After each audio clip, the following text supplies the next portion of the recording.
Welcome friends, आप सभी का स्वागत है महिंद्रा के इस रिकॉर्डेड वीडियो सेशन में, जिसमें मैं हेमंत महिंद्रा आपका फिर से स्वागत करता है मेमोरी के इस वीडियो में। जी हाँ, मेमोरी 1.0। जैसा मैंने आप लोगों से वादा किया था कि अब हम लोग जो डिस्कशन करेंगे हार्डवेयर 3.0 के बाद, वो हम लोग डिस्कशन करेंगे मेमोरी 1.0 का।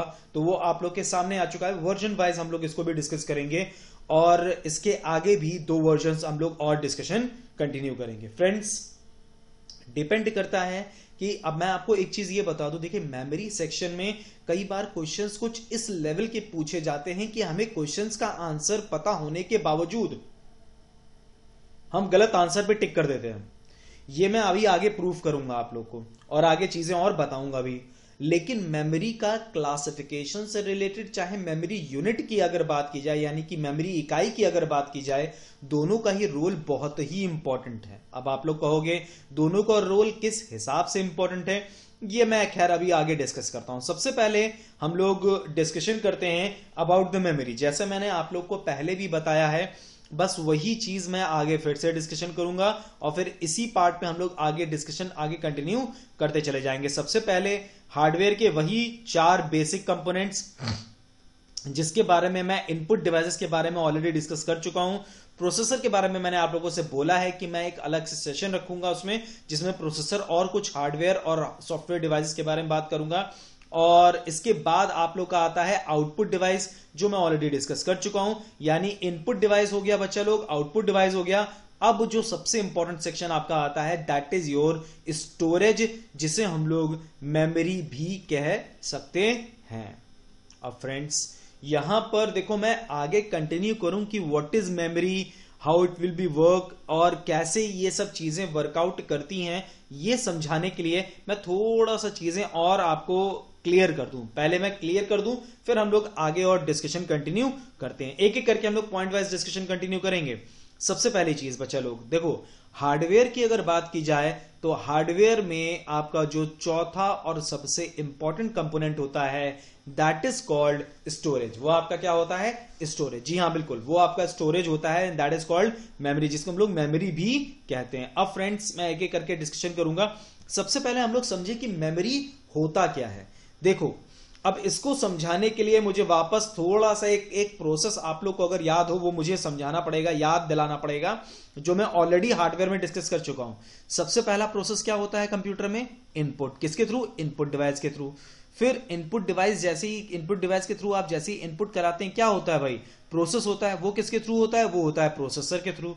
ये तो मैं ऑलरेडी डिस्क्राइब कर चुका हूं। और मीनिंगफुल इंफॉर्मेशन हम लोग को मिल जाती है आउटपुट डिवाइस के थ्रू, यानी रिजल्ट हमें किसके थ्रू देखने को मिलता है? आउटपुट डिवाइस के थ्रू। लेकिन फ्रेंड्स, ये जो प्रोसेस की हम लोग बात कर रहे हैं ना, या जो हम प्रोसेसर की हम लोग जो बात कर रहे हैं बच्चा लोग, इसके साथ साथ पैरेलली भी हमारा एक वर्क होता है, जिसको हम लोग बोलते हैं क्या? मेमोरी, या फिर बोल सकते हैं इसको हम लोग बोल सकते हैं that is called storage. It may be either called memory, या फिर ये कहलाता है आपका क्या? Storage. That is called either memory, either you can call it storage. अब सुनिएगा, जब हम लोग मेमोरी की बात करते हैं तो मेमोरी का बेसिक काम होता क्या है? प्रोसेसर की अगर बात की जाए, प्रोसेसर प्रोसेस करता है किसके थ्रू?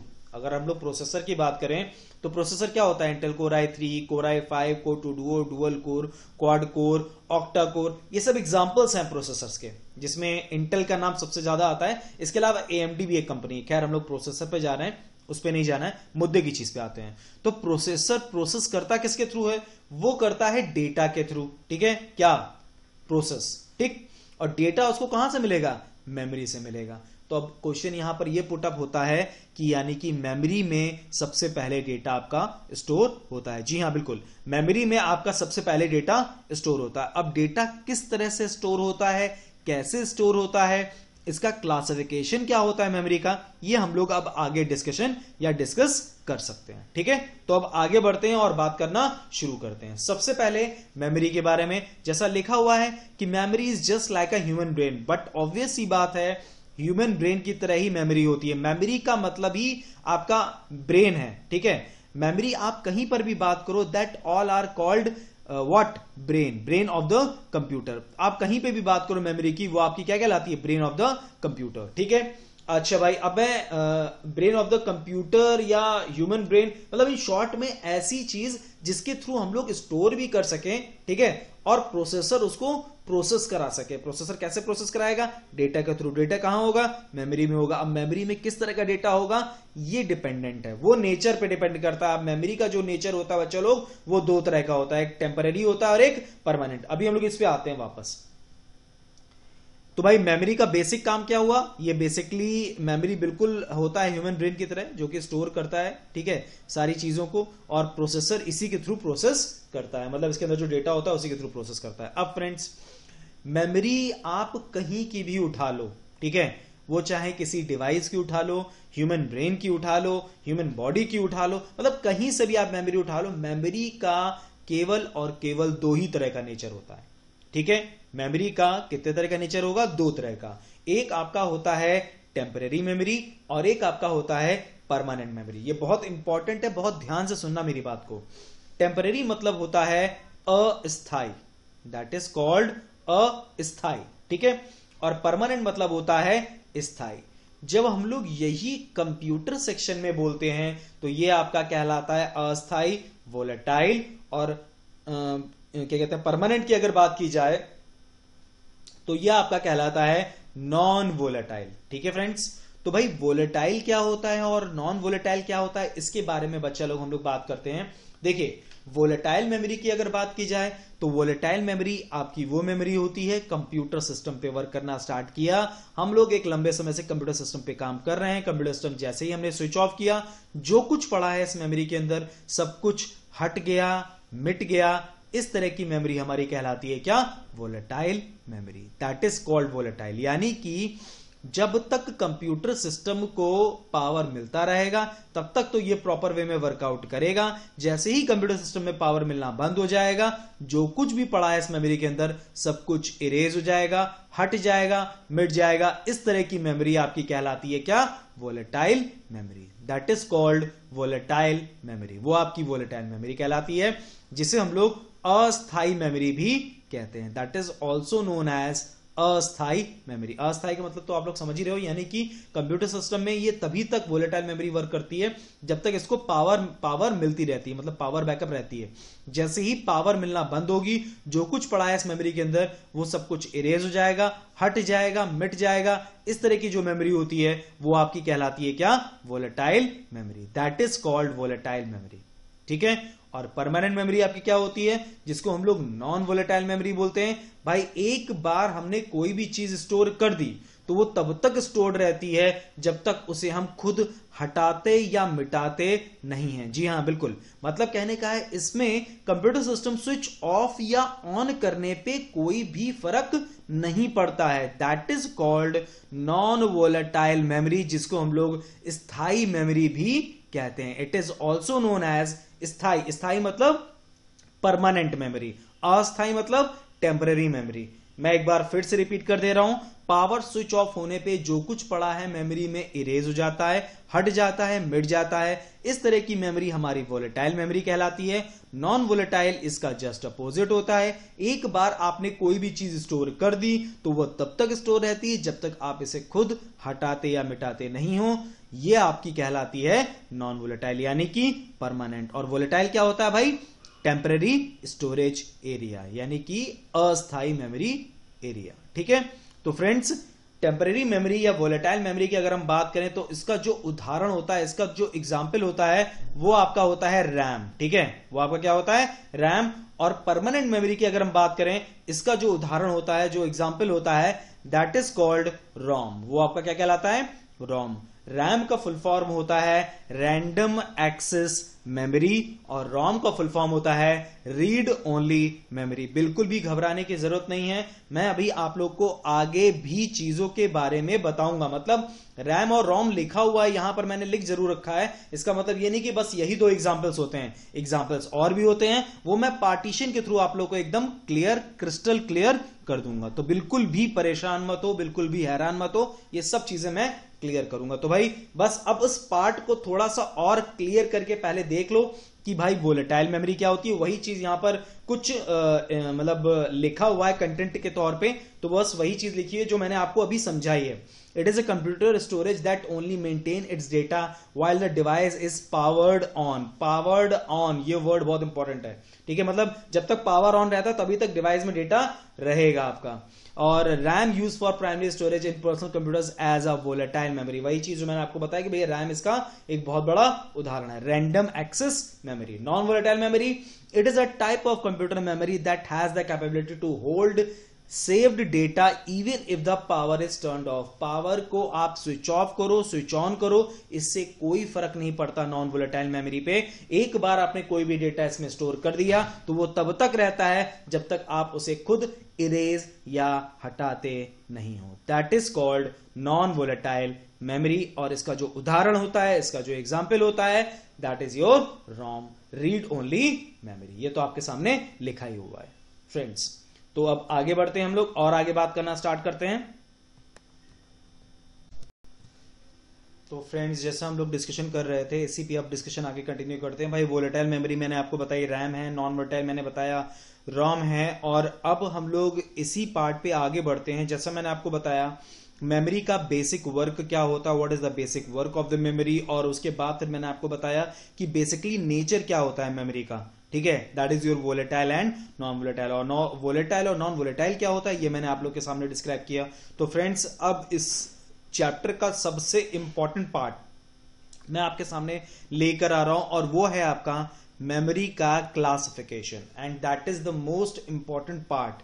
ठीक है, क्यों इंपॉर्टेंट पार्ट है? क्योंकि इससे रिलेटेड मैं अगर आप लोग के सामने ये मैंने इमेज ला के दी है ना, तो इससे आधे से ज्यादा क्वेश्चंस के आंसर आप लोग को मिल गए। ठीक है, जैसे कि कुछ पॉइंट्स पे क्वेश्चंस कैसे पुटअप किया जाता है, और कुछ क्वेश्चंस के आंसर आप लोग को इस चैप्टर के एंड होते होते, मतलब अंत होते होते आप लोग को पता चल जाएंगे। तो वो बिल्कुल भी परेशान होने की जरूरत इस जगह पे नहीं है। तो भाई मेमोरी का जो क्लासिफिकेशन है ना, वो इसके थ्रू पूरा एक फुल्ली स्ट्रक्चर क्लियर हो गया है। देखो फ्रेंड्स, मैं फिर से एक बात क्लियर कर दे रहा हूं। मैं यहां पर केवल उतने लेवल तक डिस्कशन कर रहा हूं जितने लेवल तक आप लोगों से बैंकिंग एग्जामिनेशन में या स्टेट लेवल एग्जामिनेशन में, या फिर मतलब यानी कि जो आपके स्टेट लेवल एग्जामिनेशन है, मतलब इन सारे एग्जामिनेशंस में क्वेश्चंस किए जाते हैं।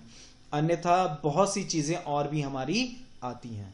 ठीक है, चलिए अब आगे बात करते हैं। सबसे पहली चीज, आप लोगों ने देखा मेमोरी के बेसिक दो क्लासिफिकेशन है। सबसे पहला क्लासिफिकेशन क्या है? प्राइमरी मेमोरी, और दूसरा क्या है आपके सामने? Secondary memory.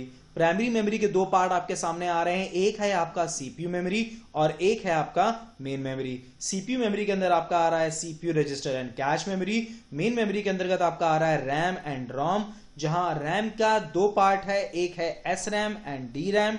रोम के तीन पार्ट हैं, P ROM, EP ROM and EEP ROM. Secondary storage में बेसिक चार क्लासिफिकेशन है, या चार पॉइंट हम लोग बोल सकते हैं, जिसके बिहाफ पे हम लोग डिस्कशन करते हैं। लेकिन यही एकमात्र आधार नहीं है, इसके अलावा भी और तरीके होते हैं। जैसे एक्सेस मेथड के आधार पे भी आप कई किताबों में क्लासिफिकेशन देखोगे, वो भी बिल्कुल करेक्ट है, वो भी मैं अभी डिस्कस करूंगा वो क्या होता है और कैसे होता है, उसके बारे में कैसे हम लोग पॉइंट आउट करके डिस्कशन कर पाते हैं। ओके फ्रेंड्स, तो जैसा हम लोग डिस्कशन कर रहे थे उसी डिस्कशन को हम लोग आगे कंटिन्यू करते हैं। तो भाई सेकेंडरी स्टोरेज में जैसा मैंने अभी आपको बताया कि भैया और भी आधार हैं, तो वो खैर हम लोग आगे डिस्कशन करेंगे, वो इतना इंपॉर्टेंट नहीं है। अभी फिलहाल हम लोग समझ लें चीजों को। देखिए, मैग्नेटिक डिस्क एक आधार होता है, ऑप्टिकल डिस्क एक आधार होता है, magnetic tape, flash memory. Basic ये चार आधार होते हैं जिसके आधार पे हम लोग सेकेंडरी स्टोरेज को डिवाइड करते हैं या विभाजित करते हैं, हम लोग बोल सकते हैं। इसके अंदर उदाहरण कौन कौन से होते हैं, या कह सकते हैं एग्जांपल्स आपके कौन कौन से होते हैं। तो वो भाई आपका हार्ड डिस्क होता है मैग्नेटिक डिस्क में, फ्लॉपी डिस्क होता है मैग्नेटिक डिस्क में। ऑप्टिकल डिस्क की अगर बात की जाए तो भाई सीडी होता है, डीवीडी होता है, बीआरडी होता है। एक और चीज होती है, वो हम लोग डिस्कशन करेंगे अभी आगे, जब हम लोग डिस्कशन करेंगे ना, तो उसमें मैं वो चीज आप लोग के सामने रखूंगा। हालांकि वो इतना इंपॉर्टेंट नहीं है, क्योंकि एग्जामिनेशन में अभी तक के पेपर में तो नहीं पूछा गया है। ठीक है भैया, आगे की कोई गारंटी ले नहीं सकता। अब नेक्स्ट हम लोग अगर बात करें तो मैग्नेटिक टेप आता है। टेप में आप मैग्नेटिक टेप में जो आपका एग्जांपल है that is your tape drive. अब ये टेप ड्राइव क्या होता है ये भी समझाऊंगा मैं आप लोग को। अगर मैं छोटा सा एक एग्जांपल लूं तो आप लोग को याद होगा, पुराने जमाने में हम लोग टेप रिकॉर्डर का इस्तेमाल करते थे, जिसमें हम लोग चलाते थे, जो हम लोग के कैसेट्स चला करते थे, जिसमें रील वाले कैसेट्स हुआ करते थे। तो वो हमारा मैग्नेटिक टेप का एक महत्वपूर्ण और एक इंपॉर्टेंट एग्जाम्पल है। और भाई इसके बाद आपका आता है फ्लैश मेमोरी। फ्लैश मेमोरी के दो बेसिक आपके एग्जाम्पल या उदाहरण हम लोग कह सकते हैं, एक आपका मेमोरी कार्ड होगा और एक आपका कहलाएगा क्या, pen drive. First one is called memory card and another one is called pen drive. तो फ्रेंड्स, ये जो मैंने आपके सामने बेसिक आधार रखा है, इसी को मैं पॉइंट आउट करके और आगे बात करना शुरू करता हूं। अब सुनिएगा, ये जो मेमोरी का बेसिक क्लासिफिकेशन है, ठीक है, इसको अगर हम लोग पार्टीशन करें, अगर हम लोग इसको मतलब इन शॉर्ट में, जैसे मैंने आपसे बोला था कि भाई हम लोग अभी मैं आपको बताऊंगा और भी उदाहरण बताऊंगा वोलेटाइल और नॉन वोलेटाइल के, तो वो कौन से होते हैं वो मैं आपके सामने क्लियर करता हूं। भाई इसको पार्टीशन कर दीजिए, इसको मतलब तोड़ दीजिए टुकड़ों में, ठीक है। इसके इधर के सारे का सारा टुकड़ा, मतलब कहने का है, चाहे आप सीपीयू मेमोरी की बात करो, सीपीयू रजिस्टर की बात करो, कैश मेमोरी की बात करो, रैम की बात करो, ये सारा का सारा आपका कहलाता है volatile memory, that is called volatile memory. और रोम के इधर का पूरा पूरा पोर्शन आपका कहलाएगा क्या, non volatile memory, that is called non volatile memory. ये आपका कहलाएगा नॉन वोलेटाइल मेमोरी। तो इन शॉर्ट में अगर हम लोग बात करना स्टार्ट करें बच्चा लोग, तो वोलेटाइल मेमोरी हमारी कौन कौन सी होगी, रजिस्टर हो गया, कैश हो गया, रैम हो गया, एस रैम, डी रैम, ये सब हमारी क्या है, वोलेटाइल। वही कंप्यूटर सिस्टम स्विच ऑफ किया, जो कुछ पड़ा है सब कुछ इरेज हो गया, हट गया, ठीक है, that is volatile. Non volatile क्या हुआ, इसका जस्ट अपोजिट हुआ भैया, जैसा मैंने अभी आपको बताया था कि भैया वो हमारी क्या हो जाती है, परमानेंट स्टोरेज हो जाती है, that is called permanent storage. तो इन शॉर्ट में देखो फ्रेंड्स, मैं यही चीज आप लोग को बताने की कोशिश कर रहा हूं। अब ये इससे जानते हैं, इससे आपको एक चीज ये क्लियर हो गई कि आपकी कौन सी चीज क्या होती है, मतलब कहने का यहां पर ये है कि मतलब कौन सी मेमोरी आपकी वोलेटाइल है और कौन सी मेमोरी आपकी नॉन वोलेटाइल है, ये तो आपको क्लियर हो ही गया, ठीक है। दूसरी सबसे इंपॉर्टेंट चीज आपको यहां पर क्या क्लियर हुई है, एग्जामिनेशन में जब अगर क्वेश्चन पुटअप किया जाएगा अब आपको ये क्लियर हो गया है कि एग्जामिनेशन में जब भी क्वेश्चन पुटअप किया जाएगा तो आपसे अगर पूछा भी जाता है तो आपको चीज क्लियर हो जाएगी, कैसी चीज हमारी कैसे क्या वर्कआउट होता है। इन शॉर्ट में मतलब पूछने पे, अब किसी ने पूछा कि हार्ड डिस्क किस तरह की मेमोरी है, वोलेटाइल है कि नॉन वोलेटाइल है, तो आप तुरंत आंसर दे पाओगे। पार्टीशन मैंने क्लियर कर दिया इस जगह पे, ठीक है। अच्छा फ्रेंड्स, अब इसके आगे मैं बढ़ूं उससे पहले ये यहां पर एक टर्म लिखा है सीपीयू मेमोरी। आप लोग के जहन में एक चीज अभी आ रही होगी, ये मैंने पहले भी कई क्लासेस में लोगों को पढ़ाया है, जब मेरी जो रेगुलर क्लासेस होती हैं उसमें जरूर बताता हूं मैं सीपीयू के बारे में, क्योंकि यहां पे एक बहुत बड़ा कह सकते हैं मिसअंडरस्टैंडिंग है, या कह सकते हैं कि थोड़ा सा हम लोग को कंप्यूटर अवेयरनेस और साइंस के पार्ट पे हम लोग थोड़ा सा अवेयर नहीं है कि सीपीयू को हम लोग एक अलग ही चीज समझते हैं, ठीक है।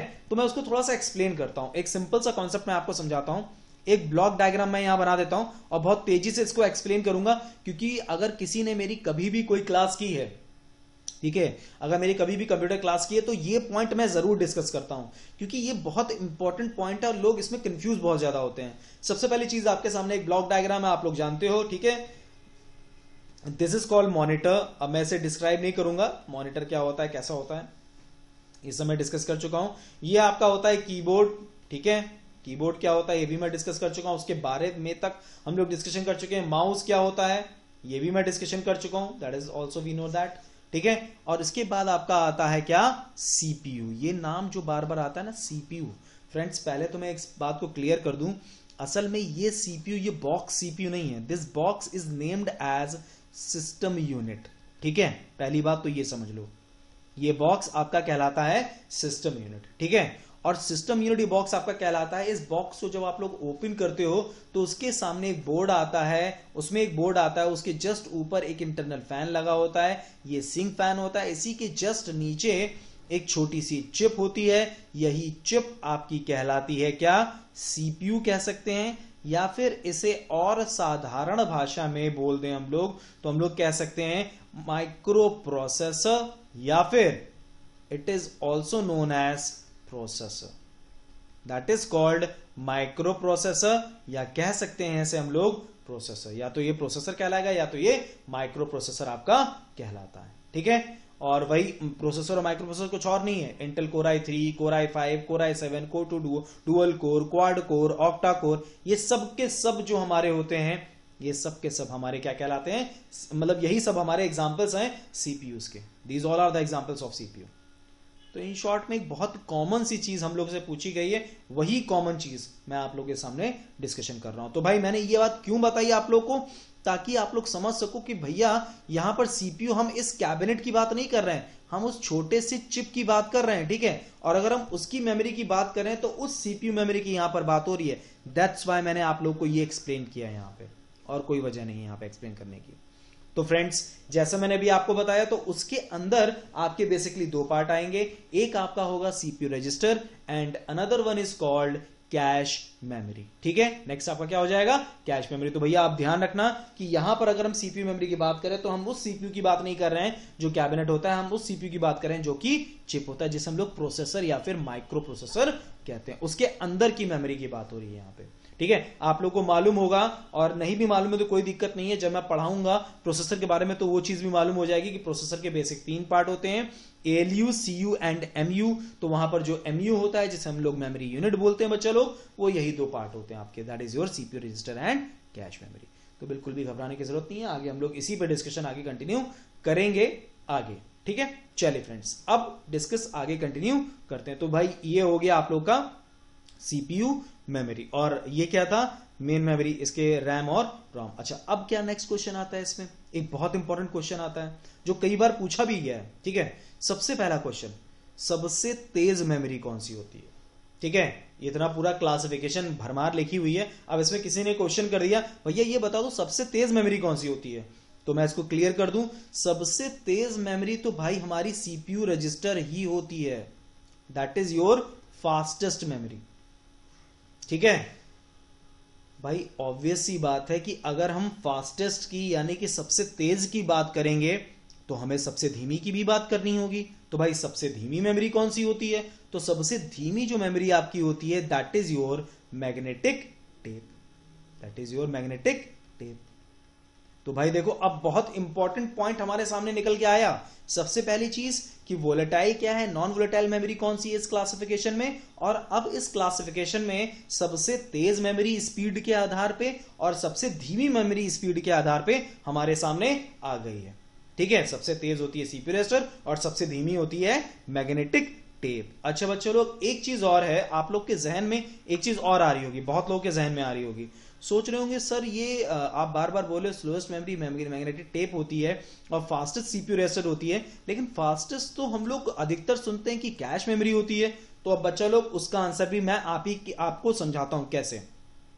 आपको अगर ध्यान हो तो मैंने शुरुआत में ही बोला था कंप्यूटर में कि कई बार हमें उसका उत्तर, कंप्यूटर के प्रश्नों का उत्तर उनके विकल्पों से देना पड़ता है, ठीक है। कई बार ऐसे भी प्रश्नों के उत्तर होते हैं, तो उस जगह पे क्या करना होगा ये हमें समझने की जरूरत है। देखिएगा जैसे अगर हम लोग मेमोरी की बात करना स्टार्ट करें बच्चा लोग, तो जो आपका मेमोरी होता है, मेमोरी का एक तरह का चैप्टर है, मतलब मेमोरी की अगर हम बात करें तो इसमें अब क्वेश्चन पूछा गया which of the following is the fastest memory unit, यानी कि विच of the following is the fastest memory, सबसे तेज मेमोरी आपकी कौन सी होती है। तो भाई उसमें ऑप्शंस आपके सामने आया, पहला ऑप्शन आपके सामने आया रजिस्टर, ठीक है। दूसरा ऑप्शन आपके सामने आया कैश, तीसरा ऑप्शन आपके सामने आया रैम, चौथा ऑप्शन आया रोम, और पांचवा ऑप्शन आया नन ऑफ दीज। फ्रेंड्स शायद ये बताने की जरूरत नहीं है कि अगर पहली बार कोई आपसे पूछे और पूछा जाए इनमें से कौन सी सबसे तेज मेमोरी है, तो नो डाउट ये तो मैं बता ही चुका हूं कि सबसे तेज मेमोरी हमारी यहां पर कौन सी हो जाएगी भाई।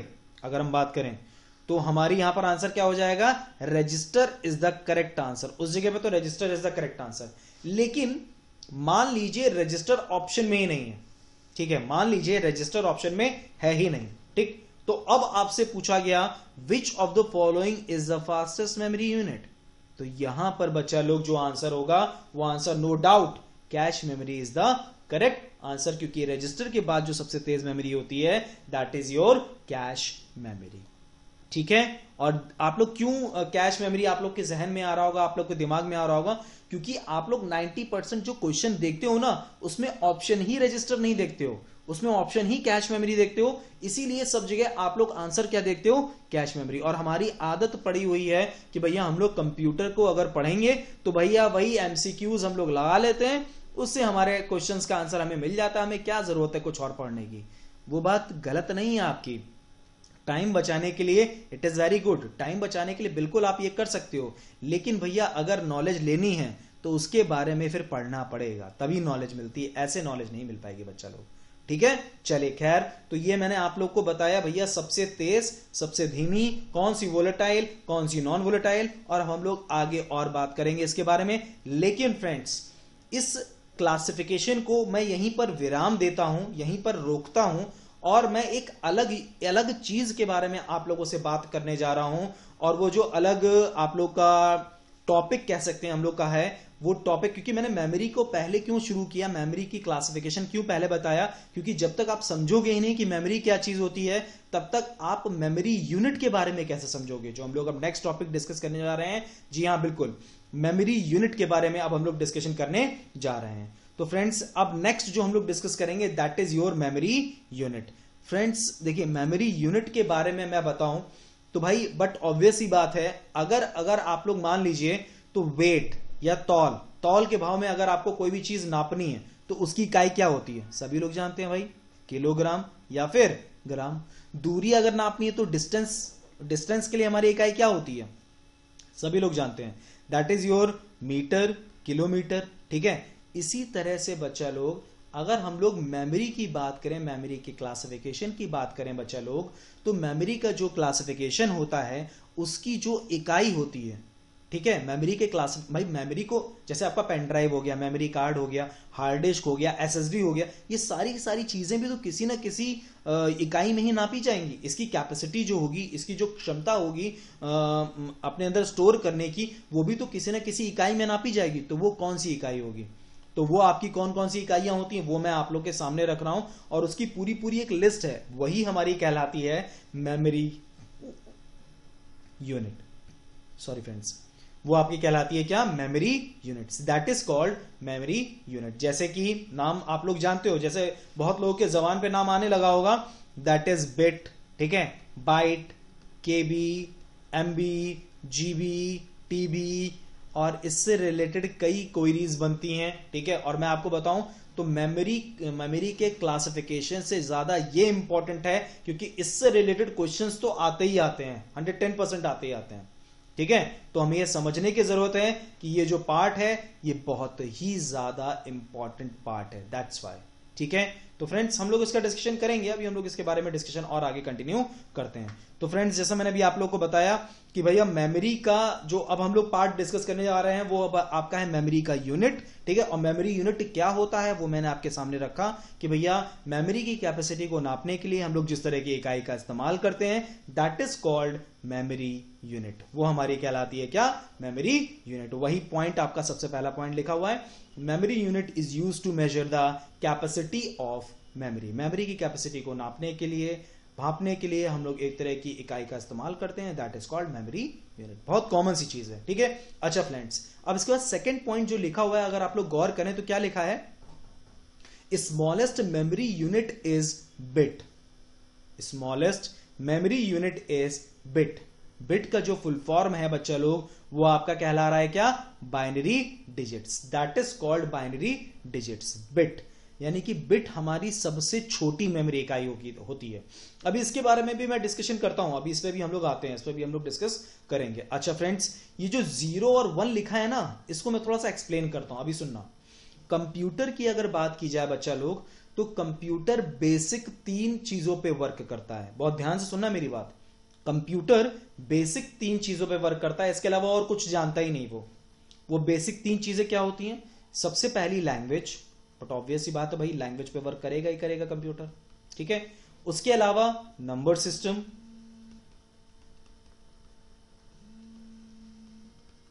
नंबर सिस्टम के अलावा अगर हम लोग डिस्कशन करें तो भाई सबसे पहले हमारा क्या हो गया, लैंग्वेज, फिर हमारा क्या हुआ, नंबर सिस्टम हुआ। नंबर सिस्टम के बाद हम लोग का क्या आया भाई, नंबर सिस्टम के बाद अगर हम लोग बात करें तो सिग्नल्स की बात होती है, दैट इज योर सिग्नल्स। ठीक है फ्रेंड्स, तो अभी डिस्कस करते हैं इसी पे हम लोग। हाँ तो फ्रेंड्स, जैसा हम लोग डिस्कशन कर रहे थे उसी डिस्कशन में आगे कंटिन्यू करते हैं कि भाई लैंग्वेज जो हमारा होता है, जो कंप्यूटर समझता है, वो लैंग्वेज हमारी कौन सी होती है? That is your machine level language, that is your machine level language. ठीक है, मशीन लेवल लैंग्वेज हमारा कंप्यूटर समझता है। अभी हम लोग लैंग्वेज का पूरा पूरा अलग से एक चैप्टर पढ़ेंगे, नहीं, हम लोग लैंग्वेज में सी और C++ और जावा इनकी कोडिंग नहीं पढ़ने लगेंगे। मैं केवल और केवल एक स्ट्रक्चर बताऊंगा आप लोगों की लैंग्वेजेस कौन कौन सी हम लोग इस्तेमाल करते हैं और उससे रिलेटेड क्वेश्चंस कैसे पुट अप होते हैं, केवल इन सब चीजों के बारे में जानकारी। तो भाई नंबर सिस्टम की अगर हम लोग बात करें तो नंबर सिस्टम में हम लोग का क्या होता है? नंबर सिस्टम में अगर हम बात करें तो भाई बाइनरी नंबर सिस्टम इसमें होता है, जिसमें हम लोग इस्तेमाल करते हैं बाइनरी नंबर सिस्टम का। कंप्यूटर की अगर बात करें और सिग्नल्स की अगर बात करें तो कंप्यूटर केवल और केवल डिजिटल सिग्नल्स समझता है। ठीक है, केवल और केवल क्या समझता है? Digital signals. अब बहुत ध्यान समझना, लैंग्वेज की अगर बात करें तो 0-1 का combination that is your machine level language, 1-1-0-0-0-1। ठीक है, that is your machine level language, ये आपका मशीन लेवल लैंग्वेज हो गया। इसी तरह से नंबर सिस्टम की अगर बात की जाए तो 0,1 base of 2 that is your number system. ठीक है, इसी तरह से सिग्नल्स की अगर बात की जाए तो ये आपका सिग्नल्स होते हैं। ठीक है, सिग्नल्स मतलब 1-0-1-0-1-0-1-0-1-0 का कॉम्बिनेशन, जहां पर अब यहां पर अगर आप लोग देखें तो इन तीनों में कॉमन क्या दिख रहा है आपको? 0 दिख रहा है और 1 दिख रहा है। ठीक है, अब जरा देखिएगा, जहां पर 0 is called off state and 1 is called on state. 0 आपका ऑफ स्टेट कहलाता है और 1 आपका कहलाता है क्या? On state. 0 आपका ऑफ स्टेट है and 1 is called on state. ठीक है, 0 is called off state and 1 is called on state. और फ्रेंड्स मैं आपको एक चीज और बता दूं, कंप्यूटर केवल और केवल 0-1 का कॉम्बिनेशन ही समझता है, वो नहीं पहचानता आप क्या लिखते हो, वो नहीं जानता आपने नंबर लिखा है कि साइन लिखा है कि आपने क्या लिखा है, डजंट मैटर, उसके लिए कोई मैटर नहीं करता। उसके लिए केवल और केवल ये बाइनरी नंबर सिस्टम या डिजिटल सिग्नल या लैंग्वेज में मशीन लेवल लैंग्वेज ही इंपॉर्टेंट है, जो कि वर्क करता है 0-1 के कॉम्बिनेशन पे। अगर आपने ए भी लिखा है तो वो ए नहीं पहचानेगा, उस ए का बाइनरी नंबर सिस्टम ही पहचानेगा। वो 0-1-0-1 कॉम्बिनेशन में कितना भी हो सकता है। It's totally dependent upon the criteria, वो क्राइटेरिया पे डिपेंड करता है क्या चीज आपकी वर्कआउट उस जगह पे की गई है। तो भाई ये है आपका क्या, जो हम लोग डिस्कशन अभी कर रहे थे, 0 और 1 का कॉम्बिनेशन। यानी 0 क्या है? ऑफ स्टेट, और 1 क्या है? यहां पे ऑन स्टेट है। मैं इतनी चीज आप लोग को इसलिए बता रहा हूं ताकि अभी जब मैं आगे बढ़ के मेमोरी यूनिट की पूरी लिस्ट आप लोग को क्लियर करूं तो आपको बात समझ में आनी चाहिए क्या चीज मैं डिस्कशन करने जा रहा हूं। तो भाई सबसे पहली चीज, सबसे छोटी मेमोरी यूनिट हमारी कौन सी होगी? That is your bit, that is your bit. सबसे इंपॉर्टेंट चीज है आपकी, दैट इज योर बिट। अब भाई आगे बढ़ते हैं, अब नेक्स्ट आगे कंटिन्यू किया जाए। अब ये आपके सामने जो मेमोरी यूनिट आई है ना, अगर आप लोग गौर करो तो भैया देखो हर एक चीज प्रॉपर वे में लिखी है। सबसे छोटी जो मेमोरी इकाई है वो आपके सामने दे रखी है, दैट इज योर बिट। ठीक है, सबसे छोटी। सबसे बड़ी यहां पर योटा बाइट लिखी है, YB जिसको हम लोग बोलते हैं। ठीक है फ्रेंड्स, अब सुनिएगा, इसमें हर एक का जो क्लासिफिकेशन है या कह सकते हैं जो हम लोग की सीरीज है वो वर्कआउट करिए। बिट के ऊपर निबल, निबल के ऊपर बाइट, बाइट के ऊपर KB, फिर MB, MB के ऊपर GB, GB के ऊपर TB, TB के ऊपर PB, then EB, then ZB और सबसे एंड में आपका क्या आ रहा है? YB। अब फ्रेंड्स यहां पर एंड नहीं है, इसके ऊपर भी है, लेकिन हमसे जो रिलेटेड क्वेश्चंस होते हैं ना बच्चे लोग, वो केवल और केवल कितने तक पुटअप होते हैं? 1 TB तक पुटअप होते हैं भैया। लेकिन यू नेवर नो कब क्वेश्चन और आगे बढ़ जाए, क्वेश्चन का लेवल कहां तक पहुंच जाए, ये कोई नहीं जानता। ठीक है, तो यू कांट से, आप ये कह नहीं सकते कि क्वेश्चन का लेवल कहां तक जाएगा और किस लेवल तक क्वेश्चन पूछे आप लोगों से जा सकते हैं। ठीक है फ्रेंड्स, तो हम लोग उसकी बात नहीं करते। अब हम लोग मुद्दे की बात पे आते हैं। जो हम लोग मुद्दे की बात कर रहे थे उसके बारे में अब हम लोग डिस्कशन करना शुरू करते हैं। तो फ्रेंड्स जैसा मैंने अभी आप लोग को बताया कि भैया सबसे छोटी मेमोरी इकाई क्या है आपकी?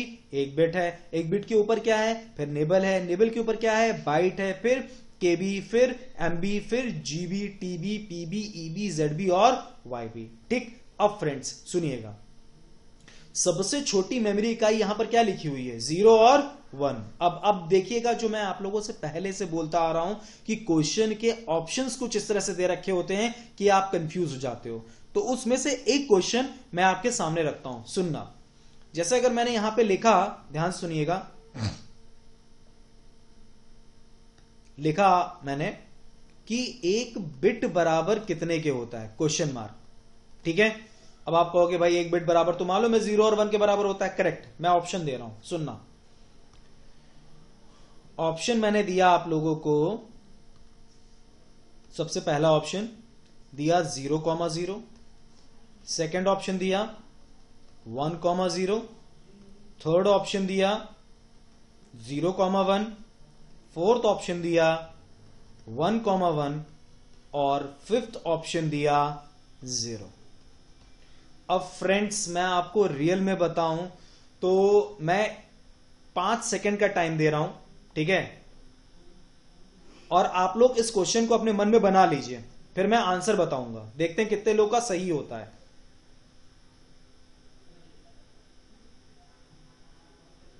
ठीक, सोच लिया आप लोगों ने क्या आंसर है? अब मैं आपको इसका करेक्ट आंसर बताता हूं। इसका करेक्ट आंसर होगा fifth option is the correct answer. जी हां, बिल्कुल, fifth option is the correct answer. यहां पर हो सकता है बहुत से लोगों ने जो आंसर दिया हो वो सेकंड भी दे सकते हैं, हो सकता है कुछ लोगों ने थर्ड दिया हो, कुछ लोग ये भी कहेंगे भैया सबके सब सही हैं, ठीक है। अब अगर ऐसा कुछ भी आपके जहन में आ रहा है तो भाई ये जो लिखा है ना, ये जो लिखा है एक बिट बराबर कितने के होता है, इसको एक बार जरा रीड करिएगा, क्या लिखा हुआ है जरा ध्यान दीजिएगा। एक बिट बराबर होता है 0 और 1, या तो 0 या फिर 1, या तो 0 या फिर 1, यानी कि इन दोनों में से कोई एक इज द करेक्ट आंसर। मतलब यानी कि या तो 0 होगा या फिर क्या होगा, 1 होगा। इन दोनों में से कोई एक आपका आंसर होगा, दोनों आंसर आपके सही नहीं होंगे, ठीक है। दैट इज योर 1 बिट, जो कि बराबर होता है या तो 0 होता है या फिर क्या होता है आपका, दैट इज योर 1, या तो 0 या फिर 1, या तो 0 या फिर 1, यानी कि इन दोनों में से कोई एक इज द करेक्ट आंसर। आपका या तो 0 होगा या फिर 1 होगा, ठीक है। यानी कि ये चारों के चारों ऑप्शन आपके क्या हो गए, एक तरह से अगर हम लोग बोले बच्चे लोग, तो ये चारों के चारों ऑप्शन आपके क्या हो गए, गलत हो गए। मैं आपको यही बताने की कोशिश कर रहा था कि भैया कई बार आप देखो मैंने क्वेश्चन का आंसर आपके सामने रखा था, और तो भी मैं ये नहीं कहता कि सबने गलत किया होगा, मैं बिल्कुल मानता हूं, मैं तो ये मान के चल रहा हूं सभी ने सही किया होगा। लेकिन जब मैं क्लासेस लेता हूं तो उसमें बच्चे यहां पर टिक सेकंड या थर्ड पर मारते हैं, जो कि बिल्कुल गलत है। और देखो आंसर आपको पता है कि एक बिट बराबर 0 और 1 के होता है। फ्रेंड्स ये तो मैंने एक एग्जाम्पल आपके सामने रखा, इसी तरह से और कई एग्जाम्पल्स रखता हूं। अब जरा देखते हैं भाई और कुछ एग्जाम्पल्स की हम बात करते हैं। मैं सब मिटा लेता हूं पहले, अब सुनिएगा। एक और एग्जाम्पल मैंने अगर लिखा कि भैया 2 बाइट बराबर, 2 बाइट बराबर, अगर क्वेश्चन मैंने किया 2 byte, 2 byte is equals to how many nibbles, how many nibbles, how many nibble, nibble कितने के बराबर होगा, मतलब 2 बाइट बराबर होगा तो कितने निबल के होगा। अब पहले तो ये चेक करो कि एक निबल बराबर कितना होता है। पहले यहां पर यह चेक करने की जरूरत है कि एक निबल बराबर कितना होता है। एक निबल बराबर होता है 4 बिट के। और फिर अब यह चेक करो कि एक बाइट बराबर कितना होता है। एक बाइट बराबर होता है 8 बिट के, यानी कि 2 बाइट बराबर भैया कितना हो जाएगा, 2 बाइट बराबर हो जाएगा 16 बिट, ठीक है। और 16 बिट की अगर हम बात करें तो भैया अगर हम 2 बाइट पे ही अड़े रहे, यानी कि यहां पर जो हमारा आंसर यहां पर जो आएगा वो हमारा 16 बिट हो जाएगा। और जैसा हम समझ पा रहे हैं कि भैया 16 बिट हमारा कितने के बराबर हो गया, 4 निबल के बराबर हो गया।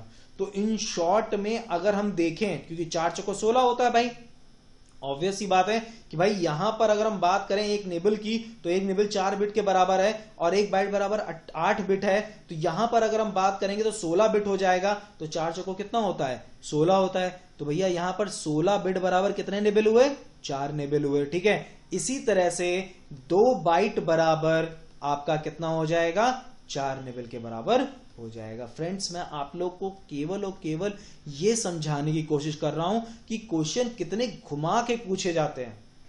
कई बार मैं वही बार बार बात बोल रहा हूं कि क्वेश्चन ऐसे ही घुमा फिरा के पूछे जाएंगे और आप कंफ्यूज हो जाओगे उस जगह पे, ठीक है। तो ये क्राइटेरिया दिमाग में बना के चलना कि किसी भी लेवल पे किसी भी तरीके से क्वेश्चन पुट अप हो सकता है। आपको ये चीज समझाना पड़ेगा, सॉरी समझना पड़ेगा, समझाना नहीं, सॉरी समझना पड़ेगा। समझाना तो मुझे पड़ेगा आप लोगों को, जैसा मैं समझा रहा हूं। ठीक है, तो अब देखो 2 बाइट बराबर 4 निबल हो गया। अब इसी तरह से और भी क्वेश्चंस आप लोग के बन सकते हैं। अब आप लोग खुद क्वेश्चंस बना सकते हो। अब अगर मैं यहां पर एक क्वेश्चन आप लोगों से अगर डिस्कस करूं तो 1 बाइट बराबर,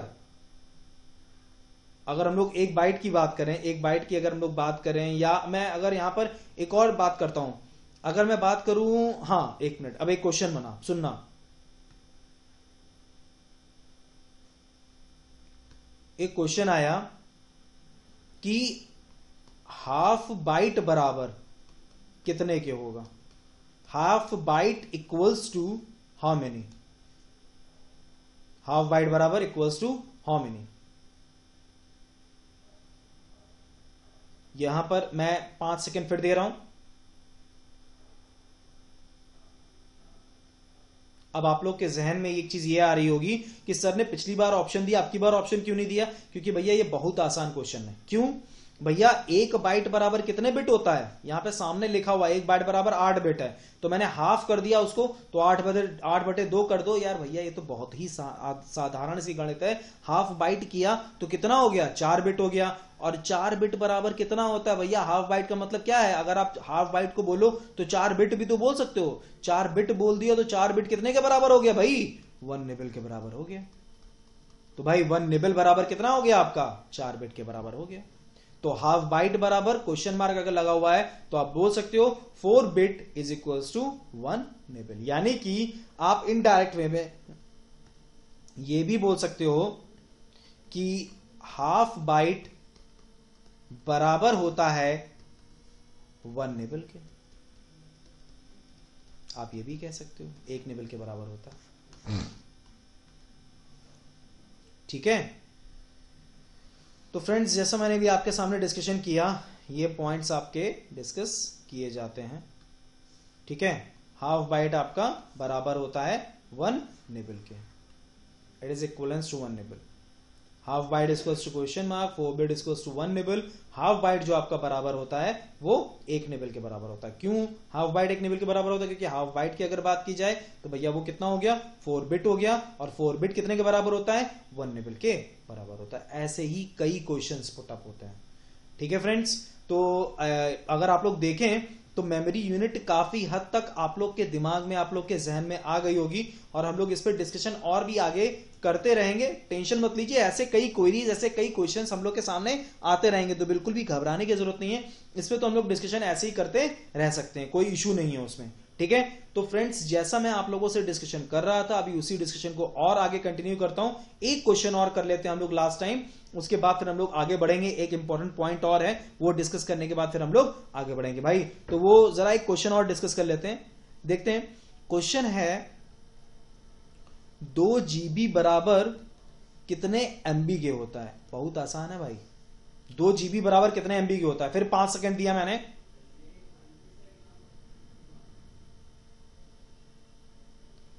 भाई शायद मुझे ये बताने की भी जरूरत नहीं होनी चाहिए कि इसका आंसर क्या होगा। That is your 2048 MB। 2048 भाई 1024 है, 1024 क्रॉस 2 कर लो, 1024 को 2 बार जोड़ लो, 2048 आपके सामने आ जाएगा। ठीक है, ठीक, तो ये आपका क्वेश्चन बनता है। इसी तरह से ऊपर नीचे दाएं बाएं करके कई बार क्वेश्चंस होते हैं। अच्छा एक चीज और, बिट का फुल फॉर्म कई बार पूछा जाता है, आदमी गलत कर देता है उसे, तो मैं इसको क्लियर कर दे रहा हूं। वो खैर आप इससे पहले देख भी चुके हो। बिट का जो फुल फॉर्म होता है that is your binary digits. ठीक है फ्रेंड्स, तो फ्रेंड्स ये है आपकी मेमोरी यूनिट, लेकिन अभी ये कंप्लीट नहीं हुई है।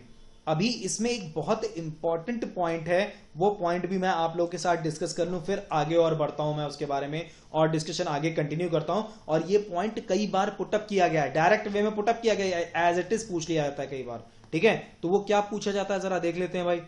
तो भाई पूछा यह जाता है कि 1 billion byte is equals to 1 gigabyte, और 1 million byte is equals to 1 megabyte. लेकिन इसमें ये जो टर्म लिखा है ना अप्रॉक्स, ये बहुत इंपॉर्टेंट है, जिसको हम लोग बोलते हैं क्या? लगभग। ये लगभग जो टर्म आ रहा है ना, ये बहुत ही ज्यादा महत्वपूर्ण और इंपॉर्टेंट है। ऐसा क्यों है इसको मैं अभी क्लियर करता हूं, अभी मैं क्लियर करता हूं आप लोगों को। पहले मैं जरा कुछ चीजें आप लोगों के सामने क्लियर कर दूं। पहली बात, मिलियन की अगर हम बात करें तो वो होता है आपका 10 की पावर 6, ठीक। और इसी तरह से भैया, बट ऑब्वियस सी बात है, अगर हम इसकी बात करेंगे तो भाई बिलियन की अगर बात की जाए तो वो आपका क्या हो जाएगा, 10 की पावर 9 हो जाएगा। यानी इन शॉर्ट में मिलियन हो गया 10 की पावर 6 और बिलियन हो गया 10 की पावर 9। अब इसी बात को मैं यहां पर थोड़ा प्रॉपर वे में समझाता हूं, सुनना मेरी बात बहुत ध्यान से। उस चीज को मैं यहां पे लिख दे रहा हूं, आसान हो जाएगा समझना, ठीक है। तो अब समझिएगा, देखते हैं भाई, देखिएगा, लिखा है, मतलब बताया, पूछा गया, बोला गया है 1 बिलियन बाइट लगभग बराबर है 1 जीबी के, पहला पॉइंट, ठीक। इसी तरह से 1 मिलियन बाइट बराबर है लगभग 1 एमबी के, ठीक। अब फ्रेंड सुनिएगा, देखिएगा और समझिएगा इस चीज को। देखो 1 जीबी 1 एमबी, अब जरा समझना और सुनना।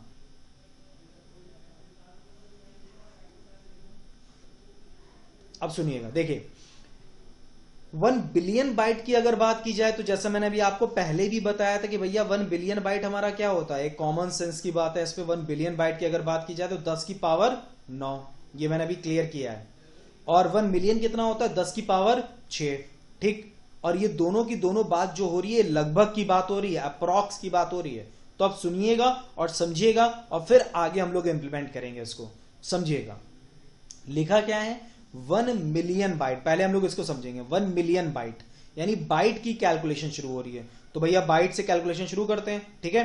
बाइट की अगर बात की जाए तो यहां पर आप देख सकते हो बाइट की जो कैलकुलेशन हमारी शुरू हो रही है, इसमें 1024 दे रखा है। इस 1024 को मैंने लिखा लगभग 1000, ठीक है। लगभग 1000 का मतलब कितना हो गया भैया, 10 की पावर 3 हो गया। ये तो बट ऑब्वियस सी बात है, एक कॉमन मैथ, ये तो नॉर्मल मैथमेटिक्स है, ठीक है। इसी तरह से ये भी 10 की पावर 3 हुआ, लगभग है। ये सारी बातें जो मैं कर रहा हूं ये सब कुछ लगभग है। 10 की पावर 3, 10 की पावर 3 बनता चला जाएगा, ऐसे ही बनता चला जाएगा ऊपर तक, ठीक है। लगभग क्योंकि बात कर रहा हूं। अब जरा समझना, मैंने क्या कहा कि 1 मिलियन बाइट जो बराबर है वो 10 की पावर 6 के बराबर है। तो भाई अब जरा अगर आप गौर करें तो देखिएगा 10 की पावर 3 और 10 की पावर 3 दोनों को आपस में हमने मिला दिया, वैल्यू कितनी आ गई, 10 की पावर 6। और ये कितने के बराबर है, 1 एमबी के बराबर है, 1 मेगाबाइट के। और शायद यही चीज बोली गई है कि 1 मिलियन बाइट, कहा यही गया यहां पे कि 1 मिलियन बाइट आपका बराबर होता है 1 एमबी के।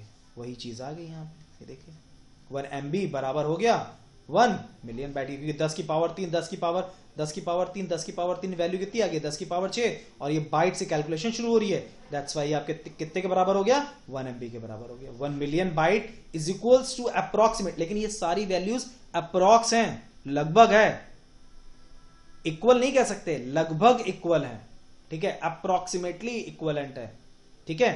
अच्छा भाई, इसी तरह से जब हमने मिलियन बाइट की बात कर दी तो भाई बिलियन बाइट क्या होगा, 10 की पावर 6 तो हमारे पास ऑलरेडी है, 10 की पावर 3 और ऐड हो गया, तो भाई वैल्यू कितनी आ गई, 10 की पावर 9। और ये कितने के बराबर है, 1 जीबी के बराबर है। आपका वही चीज यहां पे लिखी हुई है, 1 बिलियन बाइट बराबर होता है लगभग कितने के, 1 जीबी के बराबर होता है आपका।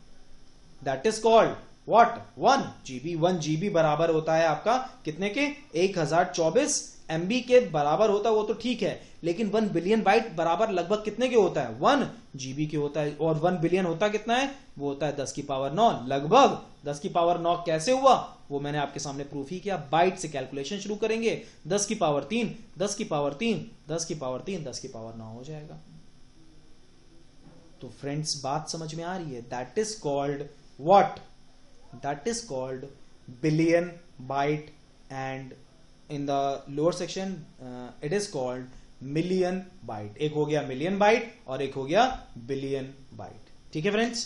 तो ये मैंने आप लोग के सामने रखा, ये आपका कहलाता है मेमोरी यूनिट, जो कि कई बार रिलेटेड इससे क्वेरीज की जाती हैं। ये देखिए यहां पर क्वेरी की जाती है, एग्जैक्टली ऐसे ही पूछ लिया जाता है, बोला जाता है 1 बिलियन बाइट लगभग कितने के बराबर होता है, तो 1 जीबी के अप्रोक्सीमेटली बराबर होता है। 1 मिलियन बाइट लगभग कितने के बराबर होता है? 1 MB के अप्रोक्सीमेटली बराबर होता है। तो भाई कई बार इससे रिलेटेड क्वेश्चंस आते हैं और हम कंफ्यूज हो जाते हैं। दैट्स वाई मैंने इसको प्रॉपर वे में आपके सामने यहां पर एक्सप्लेन कर दिया। इससे पहले मैंने मेमोरी यूनिट भी एक्सप्लेन किया आप लोग को।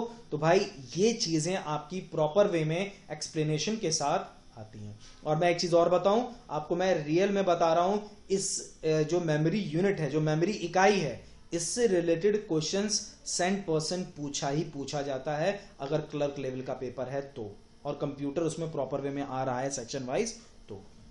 ठीक है, बाकी खैर हम लोग आगे और डिस्कशन करेंगे ही। अब हम लोग मेमोरी यूनिट के आगे अब डिस्कशन करेंगे। इसी में थोड़ा सा पॉइंट हम लोग ने जो डिस्कशन किया, ये मुझे लगता है, उम्मीद करता हूं कि आप लोग को समझ में आया होगा।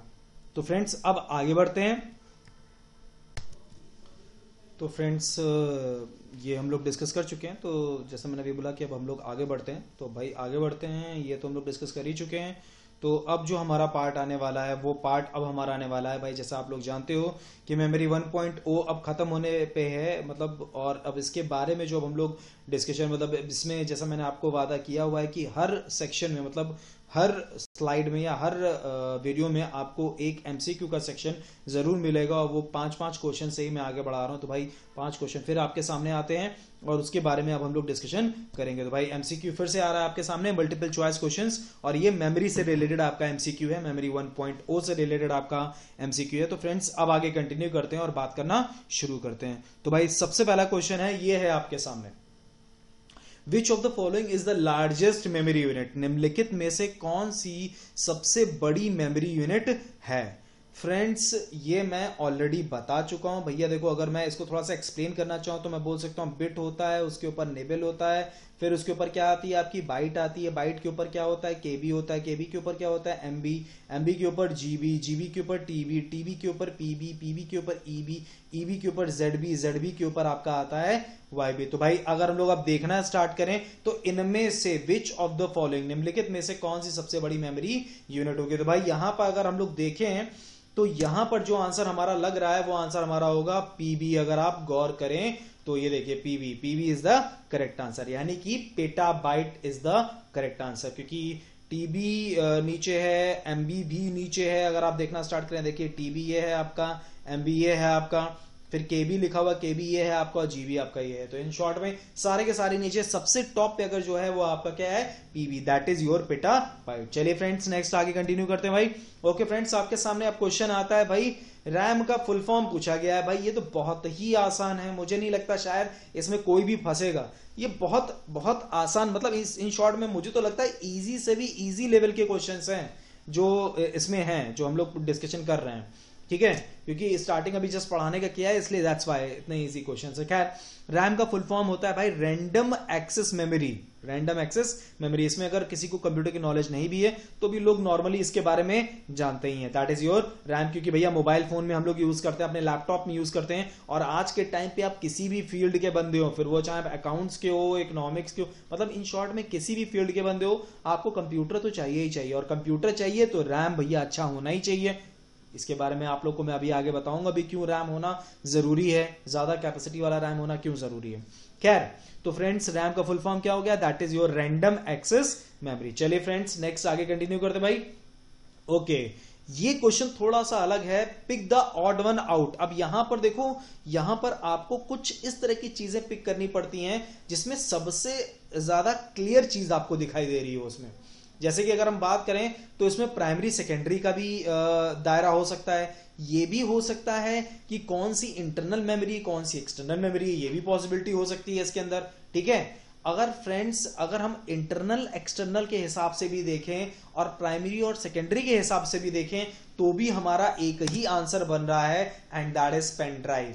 अगर आप इंटरनल मेमोरी की बात करो तो भाई CPU register, cache memory, RAM और रोम, ये सब के सब आपके इंटरनल होते हैं, और साथ साथ में ये सब के सब आपकी प्राइमरी मेमोरीज हैं। मैंने आपको क्लासिफिकेशन जो पढ़ाया था उसमें अगर आप लोगों ने डिस्कस किया हो, उसमें अगर आप लोगों ने प्रॉपर वे में ध्यान से देखा हो, तो मैंने आप लोग को उसमें ये साफ साफ क्लियर किया था कि भैया रैम हो, चाहे रोम हो, चाहे सीपीयू रजिस्टर हो, चाहे कैश मेमोरी हो, these all are the examples of primary memory. और एकमात्र एक एग्जांपल है आपका पेन ड्राइव, जो कि सेकेंडरी स्टोरेज में फ्लैश मेमोरी का परफेक्ट एग्जांपल है। दैट्स वाई यहां पर जो pick the odd one out में जो आंसर होगा वो आपका होगा पेन ड्राइव। चले फ्रेंड्स, नेक्स्ट आगे कंटिन्यू करते हैं भाई। तो ये तो थर्ड वन हो गया। अब आपका आता है फोर्थ ऑप्शन इज देयर। लिखा है which of the following is the example of flash memory. निम्नलिखित में से कौन फ्लैश मेमोरी का उदाहरण है? इनमें से कौन सा फ्लैश मेमोरी का उदाहरण है? तो फ्रेंड्स, जैसा मैंने अभी आपको बताया कि भैया इन सब में फ्लैश मेमोरी का जो बेसिक उदाहरण है, बेसिक उदाहरण भाई देखो, अगर मैं आप लोग को बताऊं ना तो फ्लैश मेमोरी के बेसिकली अगर आप देखें दो ही उदाहरण हम लोग मैंने वहां पे लिखे भी हैं। एक लिखा हुआ है पेन ड्राइव और एक लिखा हुआ है मेमोरी कार्ड। तो शायद मुझे यहां पर आंसर बताने की जरूरत नहीं है, आप लोग समझ सकते हो। यहां पे आंसर आपका क्या हो जाएगा? That is your memory card. तो भाई memory card is the correct answer. तो भाई यहां पर क्या हो गया? मेमोरी कार्ड हो गया। अच्छा, एक चीज मैं आपको और क्लियर करूं, फिर वही चीज, ये सबके सब प्राइमरी मेमोरी के ही एग्जांपल्स आपके होते हैं। These all are the examples of primary memory. चलिए भाई नेक्स्ट, ये अगर आप लोग को ध्यान हो तो मैंने प्रॉपर वे में समझाया है कि भैया 1 मिलियन बाइट क्या होता है, कितने के बराबर होता है। अगर अभी भी नहीं क्लियर होगा तो भैया बड़ी दिक्कत हो जाएगी, क्योंकि बिल्कुल ऐसे ही क्वेश्चन पुट अप होता है कि 1 million byte is equals to approximately कितने के बराबर होता है, लगभग कितने के बराबर होता है। तो 2 इज मतलब उसके बाद फिल इन द ब्लैंक से आपका 1 million byte fill in the blanks के बराबर होता है। तो भाई यहां पर जो आंसर आपका आ जाएगा दैट इज योर 1 MB, जिसे हम लोग बोलेंगे क्या? Mega bite. That is called mega bite. ठीक है, that is your mega bite. अच्छा चलो, मैं आप लोगों से एक क्वेश्चन और कर ले रहा हूं। यहां पर मिलियन की जगह मान लीजिए बिलियन लिखा होता तो आंसर क्या होता? 5 सेकेंड।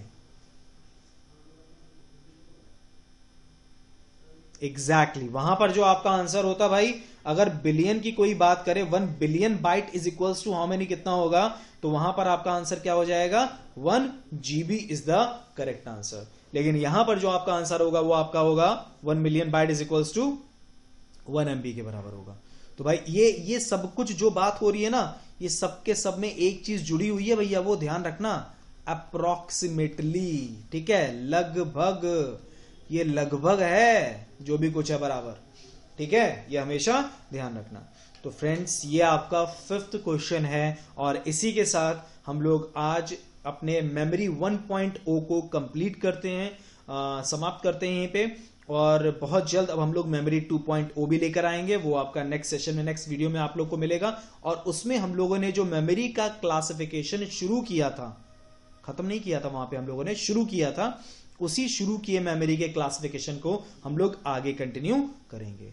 तो फ्रेंड्स, बहुत जल्द हम लोग इसके बारे में डिस्कशन कंटिन्यू करेंगे। तो मेमोरी 1.0 यहीं पे समाप्त होता है, इस उम्मीद में कि मेमोरी 2.0 हम लोग शुरू करेंगे जल्दी, और उसको जल्दी जल्दी कंप्लीट करके फिर हम लोग मेमोरी का पूरा पूरा चैप्टर मेमोरी 3.0 के द्वारा खत्म करेंगे। तो फ्रेंड्स, आज के लिए बस इतना ही। उम्मीद करता हूं जो भी समझाया है वो आपको समझ में आया होगा। Thank you very much to all and have a nice day.